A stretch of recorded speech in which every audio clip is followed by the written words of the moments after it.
Hakari Kinji vs Uraume has me incredibly worried, and it should have you worried too, and here is why. Hakari Kinji is a dude who's literally known for gambling. Our main man Hakari has been suspended as a third year from Jujutsu Kaisen and is a man who was given arguably one of the top 5 fights within the series in terms of just raw hand-to-hand combat. But Uraume is one of Sukuna's only living acquaintances that he actually has patience for and seems to actually like and enjoy, and we don't know a whole lot about Uraume other than the facts that they use ice, the Sukuna chef, and they've been around for a fucking long time. So in this video, I wanted to look at everything, what we know about them, why I think Hakari may run out of luck in this fight, and now for clarity, I want to say I really like Hakari's character. As I've said before, in my opinion, he has given us one of the top 5 fights within this series. However, I've also been a big pusher of the theory that within Jujutsu Kaisen, styles make fights. Just like in real life, watching a wrestler maul a striker in the UFC, the same way Mahito had a hard time against Yuji, these were because the styles matched up badly. So when we look at Hakari and Uraume, we have one man whose entire kit relies on him rolling a domain, hitting a jackpot, and being unkillable for 4 minutes 11 fucking seconds. And Uraume's whose entire kit revolves around ice and freezing stuff solid. So without further ado, let's look into everything. Let's find out why Hakari vs Uraume is so fucking scary for our restless gambler. Hakari's had just 2 fights within the series that we've seen, and this marks the 3rd. As you all know, Hakari is one of those guys who's all hands and a ferocious combat skills and IQ has brought him out on top of his fight against Kashimo and Bernard. However, we're not really going to talk about Bernard because come on now, come on. It's Bernard, come on now. Hakari's just punches and kicks without any jackpot power behind them are the equivalent of being hit with a serrated bat, according to Yuji. And this is largely in part to Hakari's cursed energy trait, giving him cursed energy that has a sandpaper and rough-like edge to it. And again, going back to what I said about styles making fights, one of the reasons Hakari was able to fight so casually against Kashimo and ignore Kashimo's cursed energy trait was because of the output of Hakari's cursed energy. And that sandpaper-like rough edge was enough for Hakari to ignore Kashimo's case trait, which by and large should have just been tasing this dude and evaporating him on contact. Now, if this was most others, they'd have more than likely died, exactly like what happened to Panda. Again, styles make fights. On top of all of this, while Hakari is in jackpot, this gives him a ridiculous advantage of immortality. Exactly 4 minutes and 11 seconds of immortality to be precise. This allows Hakari to recover from almost any injury. Furthermore, if Hakari's hit the jackpot, he has unlimited cursed energy and is able to keep opening his domain after the round is ended, making him an absolute problem to deal with. But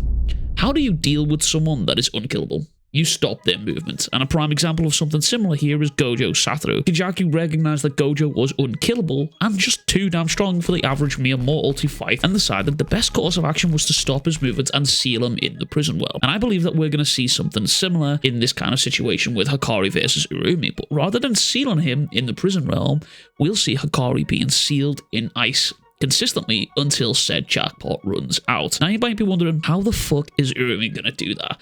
And that is a question that I can provide you some evidence and some minor theory crafting. We've recently been given an animated version of Uraume's curse technique, and we are able to see just how fast the ice can freeze things, and it's pretty damn fucking fast. On top of all of this, we've seen Uraume freezing a good chunk of a skyscraper and a highway with a maximum outpost frost calm. This was able to hold Maki Zenin and an enraged Yuji Itadori. We've also seen in the manga where Uraume and Hakari have fought so far that Uraume was able to instantly freeze Hakari's arm and blow it off with frost calm again and again. Hakari walked this off thanks to his jackpot, and the same thing happened again a little later on down the line.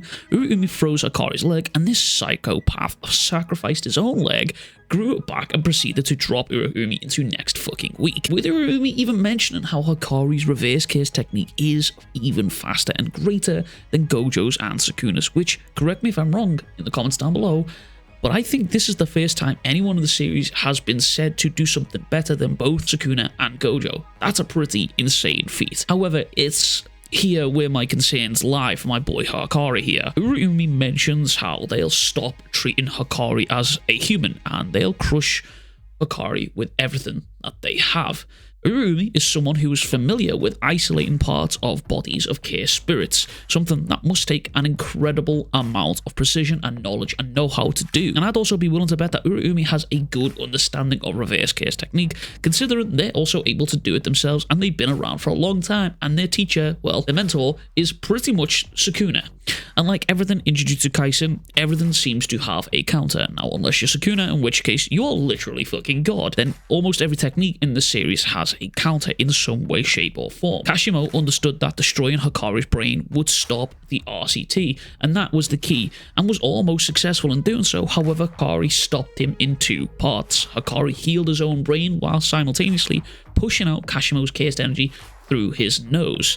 Now, let's say it was Uraume who attempts to freeze Hakari's brain in some way, shape, or form in the same sort of manner that Kashimo attempted it. Uraume, who has knowledge of RCT and has literally kept chaos spirits from dying while freezing core parts of them. Then you factor in the fact that Uraume's ice is different from Kashimo's lightning, in the sense that it could literally block off the escape exits for Hakari to expel said chaos energy from his nose. You're looking at a pretty dangerous fight for Hakari, and while it's not all doom and gloom, I do believe that ultimately Hakari will beat the absolute brakes off Uraume before something incredibly sad and bad and dangerous happens, possibly.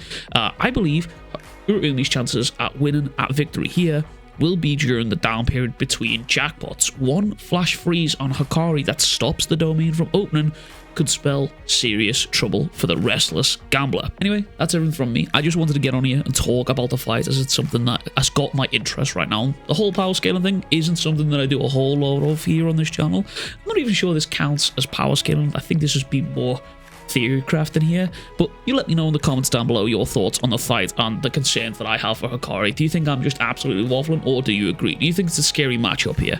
But anyway, I'll catch you guys all in the next one. Much love. Big fucking kisses. Make sure to like and subscribe, and I'll catch you guys in the next one. Peace.